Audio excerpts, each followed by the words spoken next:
Hi అండి. ఇవాళ మనం బేబీకార్న్ మంచూరియా చేసేద్దాం. సో ఫస్ట్ బేబీకార్న్ని మంచిగా వాష్ చేసుకొని అందులో 3 స్పూన్స్ మైదా, 3 స్పూన్స్ కార్న్ ఫ్లోర్ వేసి ఉప్పు, కారం, కొద్దిగా పసుపు, జింజర్ గార్లిక్ పేస్ట్ వేసి మంచిగా మిక్స్ చేసుకోవాలి. మిక్స్ అయిన తర్వాత కడాయిలో డీప్ ఫ్రైకి ఆయిల్ పోసుకొని అందులో విడివిడిగా ఇట్లా డీప్ ఫ్రై చేసుకోవాలి.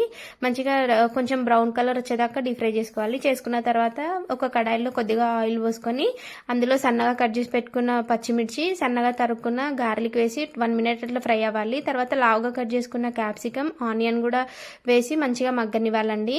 ఇలా మగ్గిన తర్వాత అందులో 1 spoon vinegar, 1 spoon soya sauce, 1 spoon chilli sauce వేసి మంచిగా మిక్స్ చేసుకోవాలి. అలాగే 2 స్పూన్స్ రెడ్ చిల్లీ సాస్ వేసి మిక్స్ చేసుకొని 3 స్పూన్స్ కార్న్ ఫ్లోర్ని ఒక వాటర్లో కలుపుకోబెట్టుకోవాలండి. ఇవి వేసి మగ్గిన తర్వాత అప్పుడు కార్న్ ఫ్లోర్ని అందులో కార్న్ ఫ్లోర్ మిక్స్ వేసుకొని మంచిగా మిక్స్ చేసుకోవాలి. అలా 2 మినిట్స్ తర్వాతే మనం ఫ్రై చేసుకున్న బేబీ కార్న్స్ అందులో వేసి ఇంకా 3 మినిట్స్ అట్లా ఉంచి ఇంకా దించేసుకోవడమే. చాలా టేస్ట్ ఉంటుంది, ట్రై చేయండి.